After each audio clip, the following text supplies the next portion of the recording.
and welcome to the Power Up Talk Show, a talk show where we bring together community leaders and inspirational people that are making a difference in the world.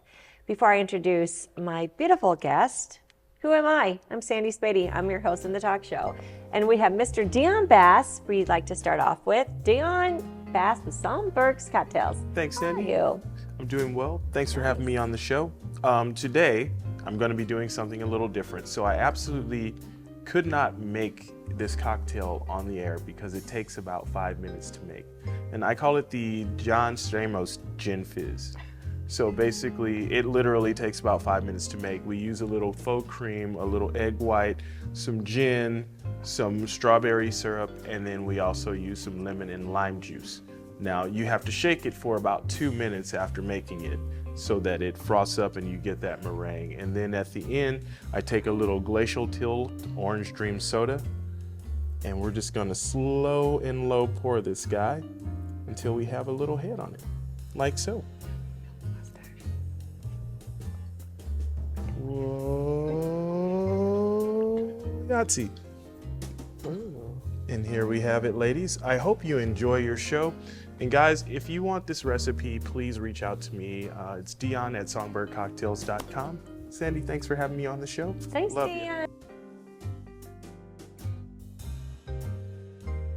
All right. Before I introduce you, maybe I should introduce you first. I don't know, let's test this fuzzy. The fuzz is good. Milk mustache. I'm sorry. We got to get to the drink. Well, we said we were going to have fun on this show today. Okay, that's why. Okay, now let's toast. Did we toast yet? Okay. Now let's try to drink. Okay, here we go. Ooh, that's tasty. That is worth getting a little dirty over. Okay, welcome audience. I have Ms. Rita Rocker on my show today. I had to get you've done so much. She is an author with 5 books, an international speaker, career coach with SoaringHigher.rocks. She is a business coach, a confidence coach. She has her own show right here. So she's on the other side for once, so that's exciting. It's called Transform Now. Transformation Now. Transformation Now. And she's been through a lot of trials and peaks and valleys, and she's going to share today just a little bit about her books, her passion of what's behind the books, and really how you can overcome things. I think you and I have a lot in common, and I think now that we're seasons and we want to share and help people, right? Absolutely. We've been there, done that, and we don't want other people, if they can choose maybe some different paths, but if not, we're going to be there for them. Absolutely. Rita, welcome to the show. Thank you. Thank you for being very good with this fuzzy drink. Share with us a little bit about your 5 books. Like, first of all, 5 books is a lot. What's the passion behind that? Tell us a little bit about your books and a little bit about Rita. Okay, well, I'll start off with a little bit about Rita first, only because that will explain what I love that. What my books are about. Basically, I grew up fairly poor, and when I was 5, there was an incident that happened that mainly planted in my little mind at the time that I was unworthy, not really any good. And so a lot of people can shake that off, but in my case, I grew up through grade school and high school, quitting everything I started. Why do we quit things? A lot of times it's because we're so afraid of fear of rejection, failure, or abandonment. We quit before that can happen to us. And so I did that and, got the regular JOB jobs instead of really pursuing my passion and the things that I wanted to do. I was very quiet in school, didn't do much. Of course, then way later we look back and we regret that because we didn't do all the fun things that, we could have. And so I got married really young. That was a mistake, but it was an escape. And so sometimes we do that. We do make a lot of decisions sometimes that we shouldn't, but it's because of a lot of times unworthiness. And so we think, well, that's the best I can do. So we do it. And because of that, I went through a lot of issues. I ended up being a caregiver and stuff like that too. But I quit everything I started. And then I got into very destructive relationships. I've been married, I'll just say a few times, which I'm not proud of. And I've been through domestic violence of every kind, which, I don't talk about too much. But I know what it's like to be broken, poor, homeless, the whole 9 yards. And so I have a real compassion for people who have gone through those things. Right now I'm on a leadership team with Good News Global, which is working with women in recovery from addiction and alcohol and things like prison. And it has been such a blessing. It is. I learned so much from them. They're just beautiful ladies. And also working for the Innocence Freed, the event that's coming up for sex trafficked kids. So as life went on then, yes, I went through a lot of violence, a lot of things. And we do that a lot of times because, again, we feel like that's all we're worth. And I realized when I was in Toastmasters one time, years ago, my love of speaking, my love of writing, and I wanted to share that, but a lot of times then something will hit us in the back of the head and go, no, you're not worthy of that. And so it'll push us back again. And so, I went through all those things. I did marry a really good man 2 weeks before well, I'll go back up a little bit. 2 weeks after we were married, we found out that he had bone marrow cancer. And so I was actually, he went into remission, and so I won the Mrs. Nebraska pageant. But there again, all the little tapes in the back of the mind. I spent most of that year in, trying to be with him. He died just a couple months after the Mrs. America pageant, so that was tough. And then I remember exactly a year to the day later, I was on a missions trip in Haiti as a widow, sleeping on a rock porch, covered in bug bites. And it was hard, and yet it was such a good lesson. So many times we have to take those lessons that are just hurting so much and fall down and go forward. Because I spoke to a very large women's retreat while I was still Mrs. Nebraska, but after he had passed. And these ladies came up to me afterwards and they said, well, gee, we weren't expecting that kind of a message. I said, well, what were you expecting? Oh, we thought you were going to talk about the pageant and all this stuff. And I said, no. I talk about when you fall down, you get back up, you dust your knees off, and you get back in the race. And when you fall forward so you can go forward when you get up. And that's how I've always been in giving the messages that I give to mostly women. I've done corporate training. I love it. I've done a lot of different things from the ages of 7 to 92, all socio-economic and age levels. But yeah, it's very important just to, meet people where they are, understand, never judge, and go forward and help them. And, because every person that I've talked to, like in career development programs and things like that, maybe they're doing a job too, just a regular old job. And it's like, but what makes you light up? And when I talk to them and I see them go, I'd really love to do that, but all the buts with it, I'm too old, I can't, I don't have the education, I don't have the money. And it's like, every time you talk about that, I see you just light up. That is your purpose, that's your calling. Mm-hmm. And so I've been very blessed to work with people on that. I took a break for a while, I'm back. And so that's kind of the story there. Yeah, caregiving, a whole lot of things. I've had 26 surgeries, many on my head. Brain tumor, jawbone tumor. I've got a shunt, a titanium implant. I've had a lot of things going on, and then my colon ruptured, and I had to drive myself to the hospital. So I understand all those things. Yeah, you've been through a lot of knocks. I understand all those things, and so I'm there to really want to help people. Yeah, I find that you really can't have compassion unless you've been, extremely wounded. Mm-hmm. You can't really inspire unless you have been inspired by someone. And you really can't share your story until someone shares their story, right? Yes. So let's talk about your stories. And so, yes, right I did bring these because they're just, really important to me.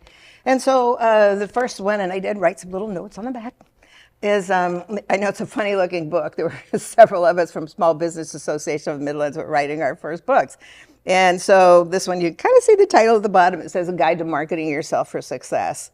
And this is such a go-to book for so many of the things that people need. First of all my books start off with who we are inside and build up confidence, because if we have no confidence or very little, that will affect our whole lives, and we don't get to where we're supposed to be, what our purpose is. And so they all do, even the business books. And so I did write some little notes on the back. Empowerment, it's really on self-esteem, professional protocol, verbal, nonverbal, and written communication skills, because people make judgments about us within the first 7 seconds.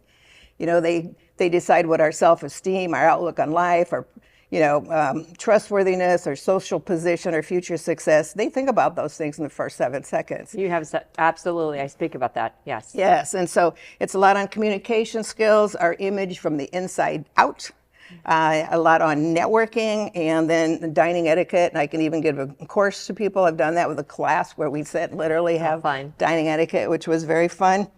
This one God dealt with me on for 2 years before I would actually write it. Hope at the end of your rope, steps to rebuild your life, because I'm seeing more and more people who literally have been at the end of their rope. And it's kind of like, I'm hanging on for dear life. I don't know what to do. And so this is rising into wholeness when we're fragmented. This helps bring wholeness to us, healing from the past, from loss, which so many of us understand, going from being self-conscious to being self-confident. Lots of exercises, lots of deep diving, a lot of even scriptures in this one, but things to really help us to build and to grow. Developing our value system, that's a real deep dive into who we are and where we want to go. Kicking your way out of the box, because a lot of times, especially for older people, they feel like they're in a box now, and so this is kicking their way out of the box. My next one, I loved the picture on this. I told the publisher, I have to have this. And so this is creating your own destiny, power steps for mind-body renewal, because they do go together. And if we have a lot of negativity and a lot of pain and we can't get rid of it, that will literally change the cells in our body and can cause a lot of sickness. So this one, like Tony Robbins says, in our moment of decision, our destiny is shaped. And that is so true. So it's unleashing powerful phoenix within us, if we've ever seen that. And the phoenix can be down and out and burnt and everything else, but we can rise again. We can rise again. And those of us who've been there and done that can help those who are still down there to rise, to soar, to revive, recreate, remodel, reinvent, whatever it needs to be. See the beauty behind our masks, because a lot of times we have a mask imposter syndrome. We don't want people to see the real us because we're afraid that's not good enough. And so this really works with that. Designing your success story, working a lot on that. We're not getting older, we're getting better. That's something a lot of us have to hear a lot. Action plans to brand yourself for success. So this is a really, really good, helpful book. Again, they all have workbooks. So you use Tony Robbins as a quote. Mm-hmm. Have you done any of his programs? I know I have personally done Tony Robbins programs. Mm-hmm. He's amazing. And actually, I think we matched up on a personality test. But what made you pick Tony Robbins for a quote? Well, actually, I still belong to Mastermind, but I haven't done anything with it for a while, and that's another thing that I'm getting back into. His testimony is powerful. Yeah. It's so powerful. And when I think of what he did, when he was a teenager, it was like, oh my gosh. But look what he did, because he wasn't going to let anything destroy him or keep him down. And now he uses all that experience, all that heart, all that love to feed hungry people, because he had been through a lot of things. Yeah. And I listen to him and Dean Graziosi some, but I love Tony Robbins because he's just from the heart. Yeah, so true. Great. Oops, right from the heart, excuse me. Okay, this is a Business Expert Press book. And this really goes into a lot of things that we can do too, as far as self-assessment, where we are now and where success is, what our goals are. And so that's a really good deep dive that would be great for schools and other organizations who want to work with, a group of their employees, for instance. Mental GPS, auto suggestions, and brain jujitsu, which is flipping those thoughts. Yeah. And so there's a lot of information on that. Perception versus reality.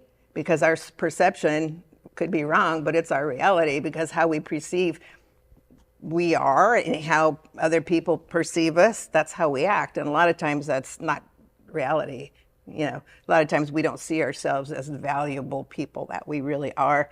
And so communicating with anyone, I don't care what, all socio-economic and age groups, how to communicate with people. I did a program once at Metro Community College, and everybody from the president of the college down to the cleaning crew all in one group. And I thought, oh my gosh. Diverse audience. Okay. Yeah, but it did it. Yeah. It turned out great. Presentation skills, how to communicate with anyone, and designing a powerful portfolio. I've been able to take some people's work, their careers, whether it was a farmer, whether it was somebody getting out of the military, which was a gal who worked in a lab and she couldn't stand it anymore, and take everything they've done and totally recreate a package for them of all their skills and abilities so they can remarket themselves using that same information, the same knowledge, but only go a different direction in their career with it. Rebirth. Good. That's another one I'm going to add. Oh, she's taking it. Add to my R's. And then my last one, which is a fairly new book, is Miracle in Your Mirror, Pursuing Your Passion at Any Age. And that's really on mindset and self-discovery, no matter how old. This was meant for women 40 and above, but after I worked with some junior and senior high school students at South High, mostly Hispanic, and I just love those kids, and they seemed to like me pretty well, and we were just working on it. I thought, really, this would be good for any age, not just the more mature audience. Seeing ourselves as God sees us, which is huge. Huge. I've asked people I've asked people to do the same thing that God told me is, ask me to show me how you look through my eyes, because he can give us a whole different view of how we think we are. Absolutely. It also works with healing with other people. Lord, show me how they look through your eyes. That helps too sometimes. Overcoming hindrances, restructuring our attitudes to pursue that purpose and that passion, creating a mantra that we can live by, a growth plan. You think about the buzzard, if it grows up with chickens and then it could fly later and it sees them, but they won't because that's their mentality, their mindset, or like a bee that's in a jar. Take the lid off of it and it could fly right up, but it won't because that's its little bee mind. Yeah. It just keep batting its head in the glass, and that's a lot of times what happens with us. To know that we are God's beautiful daughters. He's told me, when you see my daughters, you tell them they are my beautiful daughters. Yeah. So I'm trying to do that. And then just with age and just new growth. There's always a purpose for us. I don't care how old we are. There's a purpose for us. 5 books here, Rita. Mm-hmm. And I think this is a lot of your life, a lot of time. How many more books do you think you're going to throw out there? Well, I told myself with that last one, this is it. But I have a feeling something's going to come. I really want to start working maybe more with some like mini books, because there's a program called Surefire Way to a Powerful Professional Image. Mm-hmm. I've done that. I have a great PDF, but I really want to expand that and then give some classes on that. I'm working on actually going back into giving like a 5-week class, it'd just be a couple hours a week, on Surefire Ways to a Powerful Professional Image. And it works on first who we are and all of the visions about us first. Yeah. And then it goes into, there's a lot of things I've done. I used to do and teach modeling and makeup and all that, wardrobe and figure color and analysis. It's powerful. It can make us a huge difference, and confidence in just how we look. And then I'll be working on marketing ourselves, all kinds of classes on that. I will be working with the etiquette, verbal, nonverbal, and written. 55% of our communication skills are nonverbal. Absolutely. I don't think people realize that. 38% the expression, pitch, and tone, and then only 7% the words. And I found that out from doing other classes. You can say the same words in a different way.